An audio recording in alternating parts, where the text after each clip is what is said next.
Les sciences sociales sont confrontées à un problème majeur, épistémologiquement, à savoir la surdétermination et ce qu'on appelle aussi les prédictions autoréalisatrices, autoréalisées. Autrement dit,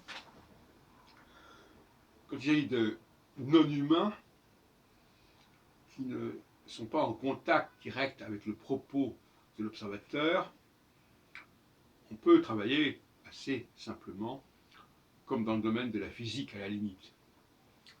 En revanche, quand il s'agit de gens qui comprennent ce qu'on dit à leur sujet, sans parler de gens qui s'étudient eux-mêmes à propos d'un certain modèle, eh bien là, les difficultés s'accumulent, s'amoncellent.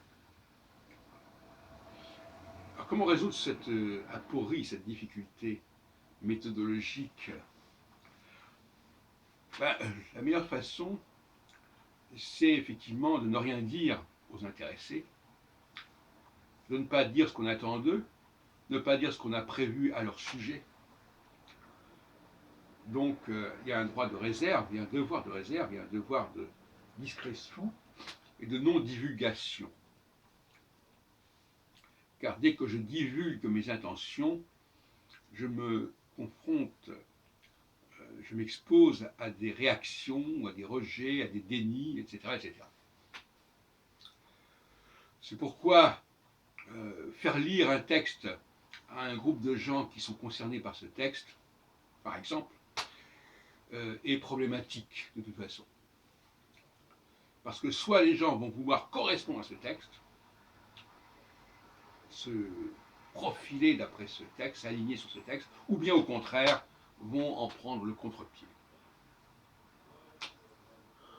Autrement dit, le dialogue entre l'observateur et l'observé n'est peut-être pas désirable, souhaitable dans le domaine que nous venons d'aborder.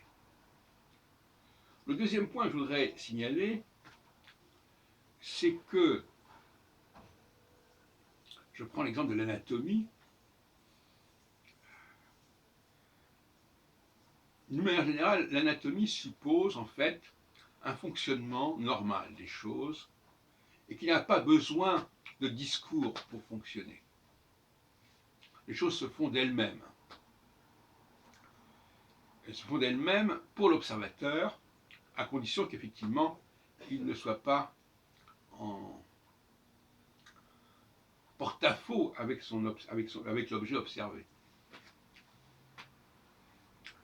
Et dans ce cas, je crois qu'il est plus sage, et même nécessaire,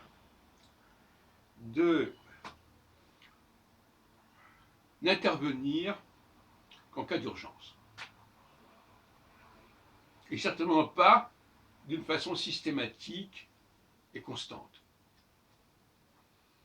Donc, toute description du système est contre-productive, si ce n'est lorsqu'il s'agit d'une intervention, je dirais presque chirurgicale.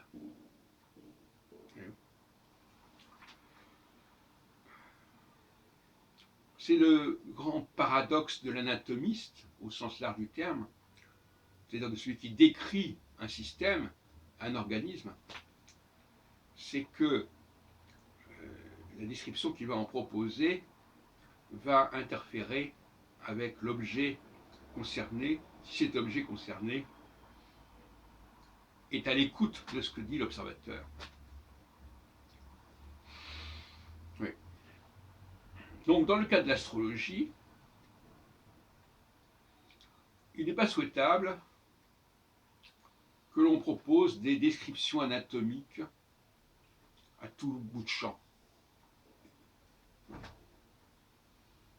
Il vaut mieux dire que les choses se passeront comme elles doivent se passer, que les choses vont fonctionner comme elles doivent fonctionner, sans préciser davantage, chacun pouvant observer empiriquement ce qu'il en est. En revanche, Dans les cas extrêmes, dans les cas d'urgence, là, il faut puiser dans les connaissances que nous avons du système. Voilà comment je vois les choses à l'instant.